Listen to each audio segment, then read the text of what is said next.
Our first reader tonight writes creative nonfiction.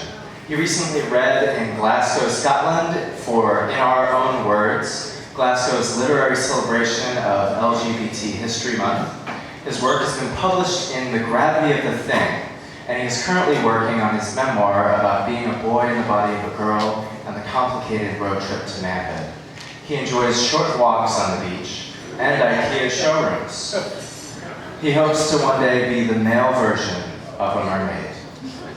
But what he really likes to do is to write. Please welcome to the stage, Zach Ellis, everybody.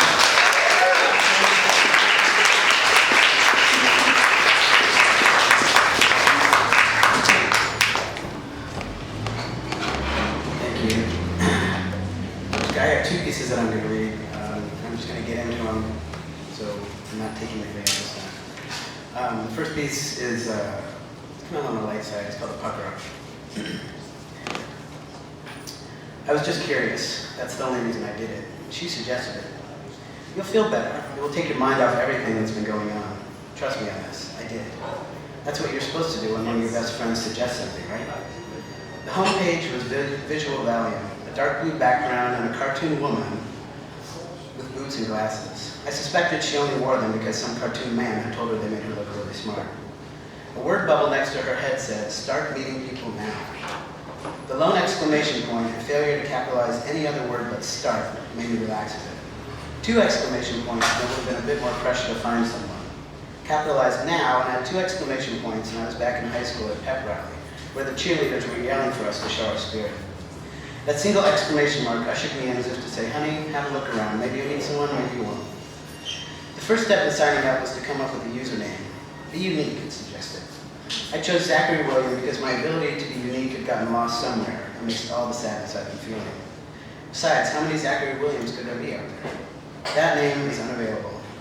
The website suggested an alternate. Zachary William Taco 24. Taco 24? Did that mean there were 23 other Zachary William tacos floating around in the bay? I retyped Zachary William, but mistakenly capitalized the first I in William and accidentally hit enter. Great name. Welcome, Zachary William. The second suggested step was to upload a photo. I browsed through my folder of photos and settled on one with my baseball cap. It was black and white and I had a beard. Black and white hid the rosacea that made my face as red as a wino. It made me look serious in what I hoped to be taken for smoldering and mysterious. According to the website, 25% of my profile was now complete. Between choosing a username and photo, I was exhausted. The next thing to do was answer some profile questions. Some were easy, others were a bit more challenging. The first things people usually notice about me, the 6 things I could never do without. I spend a lot of time thinking about, the most private thing I'm willing to admit. I fill out generic responses. I really want to see if there is anyone out there who wants me, to see if someone might linger over my photo and wonder who that handsome fellow was. My profile was now 45% complete. I couldn't imagine what else there was to do. Questions. Your chances of finding matches are greatly improved by answering questions. Questions were all multiple choice, and I was allowed to choose my answers and what response I would approve of from any potential dates. They started tame. Are you Jewish? Would you go out with someone who smokes? Is jealousy in relationships healthy or unhealthy? No, yes, unhealthy. Then they got a bit edgier. Would you date someone purely on the fact that they were well endowed? Would you date someone who was transgender? After dating someone for a while, you finally get to see where they live. He/she leaves you alone to go take a quick shower. Would you snoop? No, yes, and no. They left the big guns for last. Would you do a striptease for your mate? Would you like to play naked twister with a group of people? Under the right circumstances, would you allow a partner to lick your anus? My hands moved away from the keyboard. Striptease, naked twister, anus licking? I suddenly felt very old and keenly aware how vanilla my non-existent sex life had been. I worried that my arthritis had taken stripteasing and twister off the plate. I just knew that cartoon woman in glasses was shaking her cartoon head in shame that she let me through the door. I wondered how Zachary William Tacos 1 through 23 answered those questions. I answered no to anus licking with the assurance that I could change my response after 24 hours. I needed time to think about this option. Perhaps if it were called something besides anus licking, if it were known in hipster terms. Under the right circumstances, would you do the pucker up? Yes, that was better. My profile statistics said that I had answered 500 questions. How did that happen? How did I go from the religious identity to the pucker up? I looked at the clock and saw that 2 hours had passed. I moved my leg only to discover my foot had gone to sleep, 65% complete. At this point, the website had found 3 matches for me. I was giddy. I wondered which one would be the one I'd sleep with, the one who would make me realize all that I'd been missing for the last 16 years. I held the mouse over the word matches. What if they all spent their Friday and Saturday nights playing Naked Twister, followed by a round of striptease with the chaser of the pucker up? What if they only liked tall men, athletic men, men with hair, men who never left home without their penis, as opposed to men who could put their penis in a box at the end of the day? My mind swirled. I clicked. The first woman was 53, and we were a 97% match. Her username was Quinoa01. I silently applauded her for being Quinoa the first. Her photos were varied. Walking on the beach, hugging her dog, lying on her back with bare shoulders, in clown makeup. I set aside my fear of clowns and decided to find out how she answered her questions. She would not date a smoker, but would date someone transgender, not Jewish, but a fan of stripteasing. The pucker up? She answered yes. I skipped to match number 2, 41 and a single mother. Her username was allmylovin05, and she wanted the dating world to know that she was concerned about the environment and wanted a better world for her son. She described their relationship as a shared container. She didn't have a type, but felt that her body responded best to a lean, athletic body. She uploaded only one photo. She was sitting on a lawn chair in a bikini. I looked closer and saw she had a tattoo on her left thigh, an ear of corn with a butterfly hovering nearby. Did I really want to look at that butterfly and ear of corn while resting my head on her sweaty thigh after sex? There was only one more match, and I got scared she was going to be worse than Corn Cob.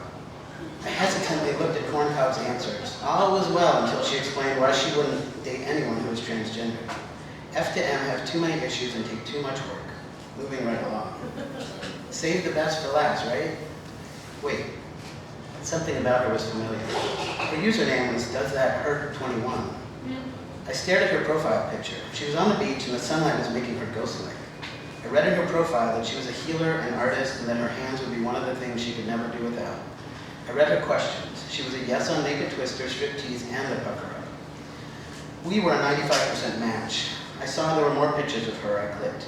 This time there was no sun or ghost, and I placed the face. I was horrified and surprisingly aroused to realize it was my acupuncturist. The sweetness of her voice asking, "Does that hurt, Zach?" while putting needles in my ears came flooding over me.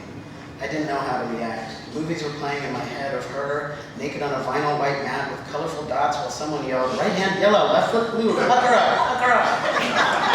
I was more aroused and horrified. Was she the puckerer or the pucky?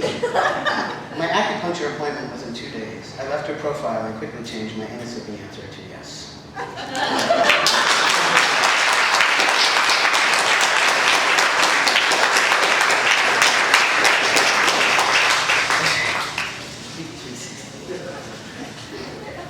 This is a piece called Sunday. I'm sitting in my dirty pajamas eating moldy chocolates. Everyone's in bed and I've been masturbating again. Moldy chocolates are on the table next to the computer. They don't call to me or even cough like the sick confections they are. They're just sitting there. She told me not to eat them because they're moldy. I've got to throw them out because I can't sell them anymore, she tells me every day. They've been sitting in those Tupperware containers for a few weeks. I eat them quickly because each one has a slightly sour aftertaste that coats the top of my mouth.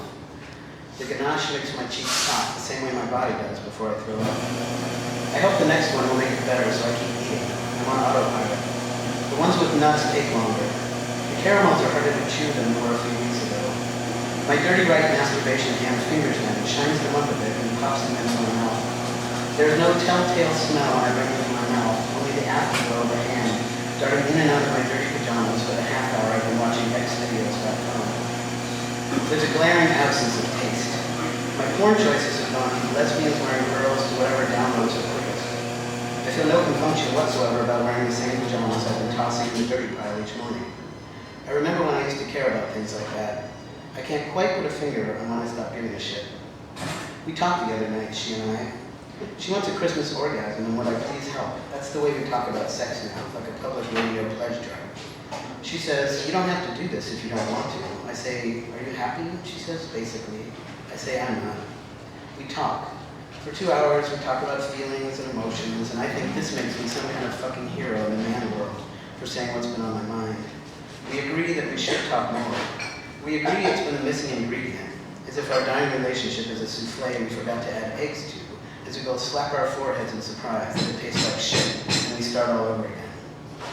This rah-rah bed pep talk usually tides us over for a few months. I feel victorious and exhausted and hope she's forgotten about that orgasm. I say, I'm going to sleep now. She says, what about me?